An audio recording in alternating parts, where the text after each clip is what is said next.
So you're thinking about moving to Chicago, but you're not sure which neighborhood is going to be for you? Well, you've come to the right place because I'm going to take you around one of these beautiful neighborhoods in the city of Chicago today. We're talking about Lakeview. We're going to tell you all about how to commute, how to use transit. We're going to tell you where it is. Just a little bit of history and, of course, some real estate. So we're going to dive deep into the computer. We're going to use the Google map. We're going to show you around Lakeview. How are you going to get to the airport? How are you going to get to downtown? All of your questions are going to be answered, so let's dive right on in.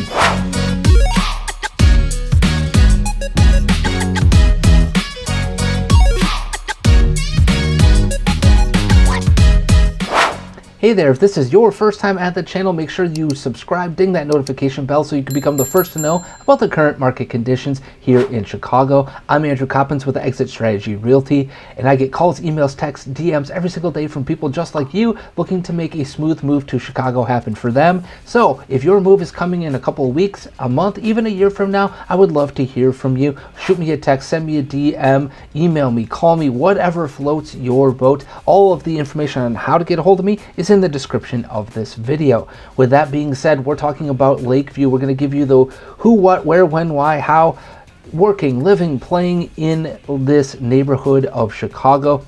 So let's dive right into the Google map. So let's go ahead and orientate ourselves. Lakeview is on the north side of Chicago. It is about 2 to 4 miles, depending on where you are living in Lakeview, outside of downtown. Let us zoom in a little bit here so that you can get some idea of exactly what Lakeview can look like.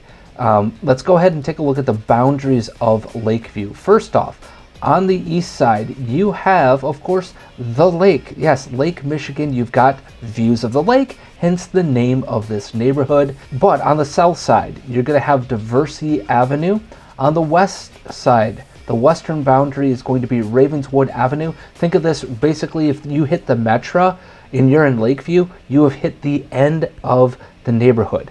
And then on the north side, this is a little bit different than some neighborhoods, but basically the northern border is Irving Park Road until you get to Clark Street. And Clark Street is going to jut north to Montrose Avenue, and Montrose Avenue will be your northern border for this area. Now, this northern part, that where my cursor is right now, that is Graceland West.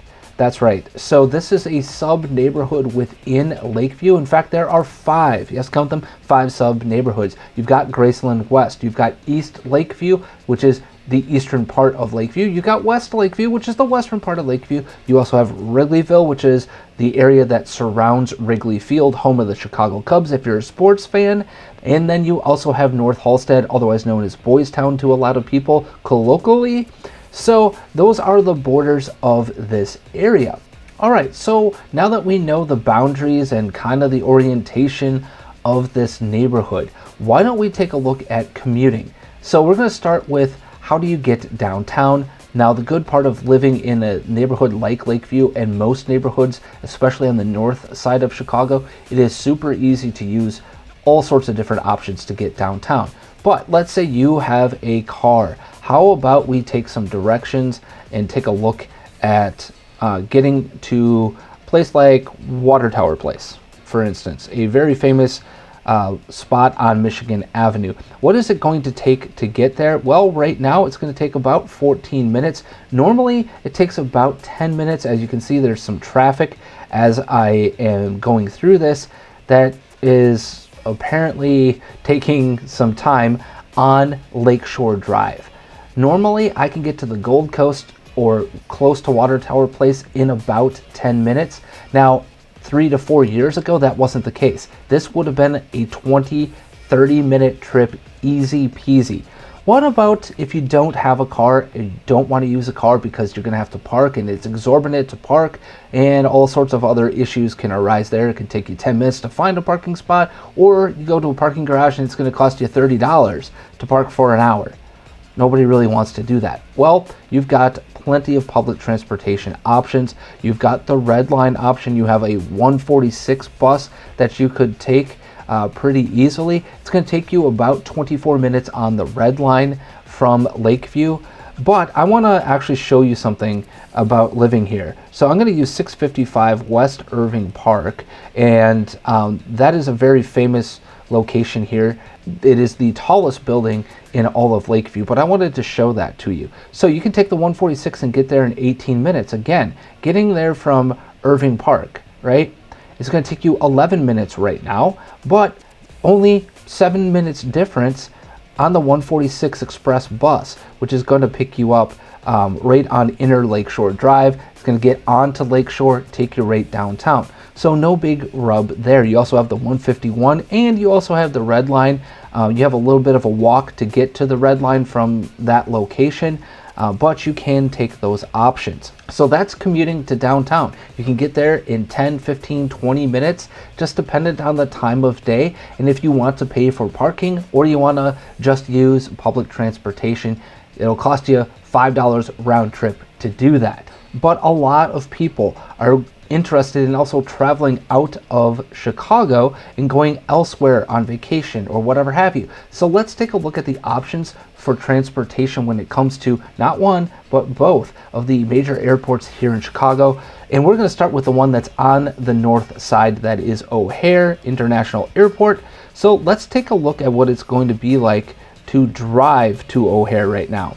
So getting to O'Hare right now is easy peasy as I talk about it. It is 28 minutes from Irving Park. It's going to be somewhere between 25 to 45 minutes depending on the time of day. Make sure you download an app called Transit, or you can use the CTA app, whatever floats your boat when it comes to that. When it comes to public transportation, Lakeview to O'Hare can be a little bit of a tricky situation because you're going to have to take a bus. You're going to have to get onto the Blue Line and get out there. So as you can see, 28 minutes in a car to an hour and 4 minutes. This type of a situation, depending on the time of day that you're looking at it, it could be anywhere from 45 minutes to an hour and 15 minutes to get out there. So at least you have those options available to you. The other option is going to be Midway Airport. That is actually on the southwest side of the city, and let's drive there first.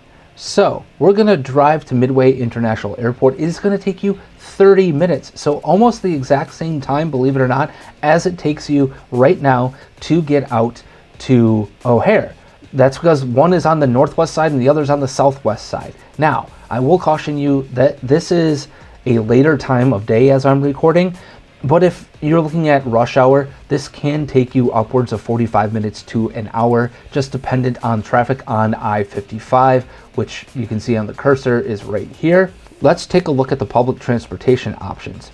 Okay, an hour and 8 minutes. Again, you're going to double the time getting on to the Red Line, to the Orange Line. It's a doubling of your time. But if you are a long distance traveler or a long time traveler, and you're going to be gone for a week or 5 days or 4 days, you also have to weigh the price of parking there. So unless you have a friend who can pick you up, take you to the airport and drop you back off at home, when you come back, you might want to consider the time that it is versus the problem of paying for parking. So consider those options. Now, if time is a major consideration for you, then obviously you're not going to want to take public transportation, but that is getting to the airports, that's getting downtown. That's a lot of what you're going to want to do. Now, what about the commuting options in this neighborhood? What transit options actually exist in this area? Well, let's go ahead and take a look.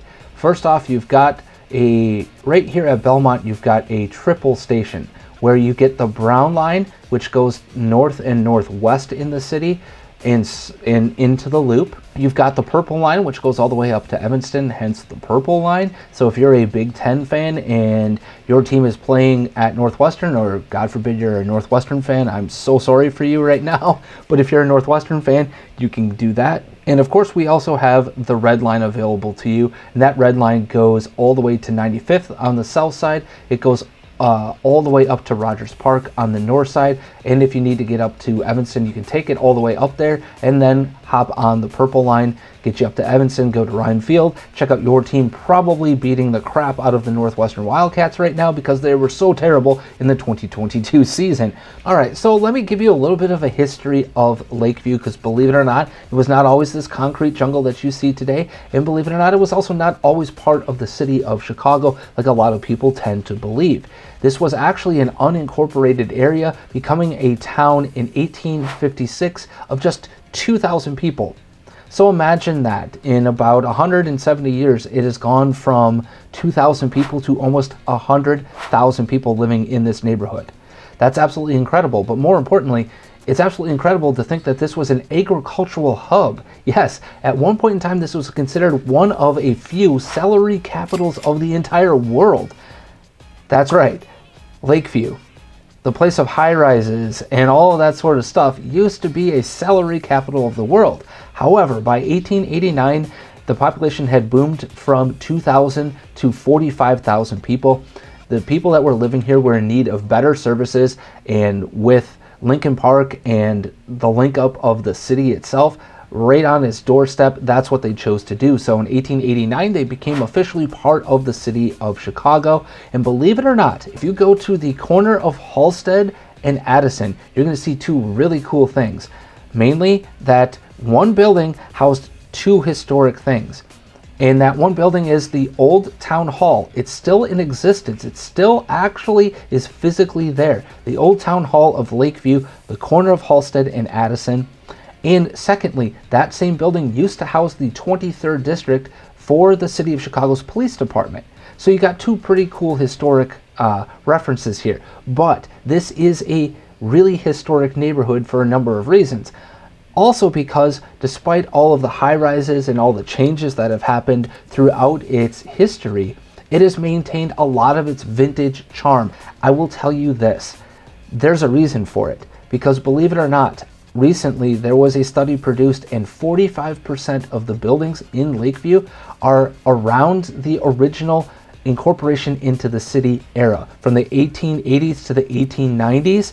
That's right, 45%. You can't get more historic than that. There's a lot of really cool vintage buildings, and with that comes maintenance and all that stuff. But if you're looking for what Chicago's history used to be from an architectural standpoint, from all that sort of stuff, you're going to find a lot of it, a lot of historic value in Lakeview. All right, so we need to go from history, the bygone era, to today. You want to know what it's actually like to live here right now. Well, first things first, you can check out my top 5 neighborhoods of 2023 and find out if Lakeview made it or not. You're going to want to check out that video. But beyond that, you're also going to want to know what other people besides myself and other real estate people are going to be telling you about this neighborhood. So we're going to use niche.com and take a look at what other people have to say. Now, when we take a look at the report card, Lakeview gets an A+, and of course there are certain areas in which they don't get a really good grade, and we'll explain some of that later. But if you're looking for school information or information on safety or crime or all of those things, look, some states may allow people to do that, but here in Illinois, we cannot talk about that as real estate agents. I will link to the niche.com on Lakeview in this video, so you can check out that information for yourself, but do your own research when it comes to those things. I just can't speak to it. That would be a massive fair housing violation, and nobody wants that. So beyond all of those things, you're going to see that a lot of people like this neighborhood because it also gets 4 out of 5 stars on its reviews, 120 reviews on niche.com, 4 out of 5 stars in this neighborhood. Now, the caveat being this, housing in this area can be expensive, depending on the style of home, depending on what type of home you are looking for. And if you caught my vlog video talking about this neighborhood and walking you through parts of this neighborhood, you already know you could find a $150,000 condo, or you could find a $6 million multifamily unit literally across the street from Wrigley Field. There's literally something for everybody, and that's why it was my #1 neighborhood for 2023. Because entertainment, because living, because playing, living, working, and playing, you can do it all in this neighborhood. I would suggest 90% of your time is likely to be spent right in the neighborhood. So consider those things when you are looking at a neighborhood in Chicago, period. Can it be easy to get out of? How close is it to downtown? Is it close to or easy to get to an airport? Those types of things could be important to you. So that's what we're looking at. Let's take a look at the numbers when it comes to just all property classes. Let's take a look. What is the average price point, period, amen, to be in this neighborhood? As of December of 2022, those numbers are the only ones that are available to us right now. $440,000 is the median sales price in this neighborhood. Okay, well, what about an attached single-family home? Well, you're going to find that to be a median price of $389,900. The range for those homes can be anywhere from about $150,000 on the low end to about $450,000 on the high end, just depending on what type of building you're in, what type of a condo situation you are in. Now, if we are going to be talking about single family homes, right? Here in this neighborhood, the median sales price of a single family home, regardless of the number of bedrooms and bathrooms and all that stuff, is $1.55 million. Now, I will tell you, you could probably find a fixer-upper for somewhere in the neighborhood of $750,000, all the way up to about $4 to $5 million in this neighborhood for those single family homes. But let's say you're actually interested in somebody else paying your mortgage and you want a multi-family unit. Guess what? That's where a lot of the brownstone, the classic Chicago brownstones, exist in this neighborhood. So if you're interested in history and somebody else paying your mortgage, well, you can do that pretty easily in this neighborhood, at least in terms of finding them.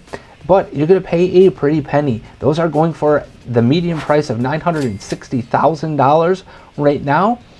And you have to take into consideration what the condition of these places are on the inside, your maintenance cost, all sorts of those types of things.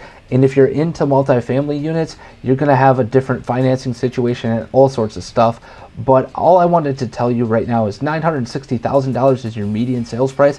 You can find them from anywhere from about $600,000 all the way up to $2 to $3 million, again, depending on condition and how many units are available. But a good real estate agent will walk you through all of that wonderful goodness. So that's what it is like to buy a home here in Chicago in terms of prices. But I wanted to show you what some of these types of homes are going to look like. So first up is going to be that small one-bedroom high-rise condo for $150,000. Here's an example of that right now.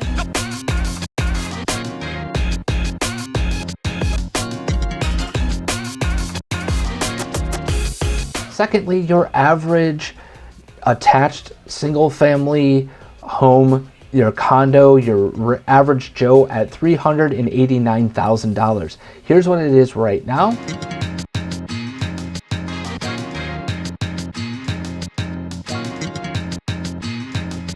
Thirdly, let's take a look at that median $1.55 million single-family home here in Lakeview.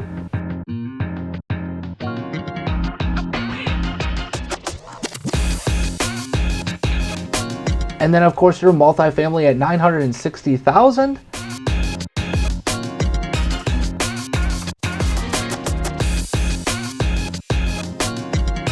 Now, by the time you're likely looking at this, of course, none of these properties are probably available. And if they are, well, I'd be happy to show them to you. But you can definitely go take a look at the description of this video. If you're ready to start your search right now, you can do that privately. Go take a look at my Zenlist link in the description of this video. We'll be able to link up one-on-one, no Zillow, no Redfin, nobody selling your data, none of that sort of stuff, just me and you searching for that perfect property for yourself. And with that, folks, that does it for today's video looking at Lakeview and all that it has to offer. If you've got questions, concerns, all that sort of stuff, again, check out that link in the description below. Until next time, here's to exploring Chicago.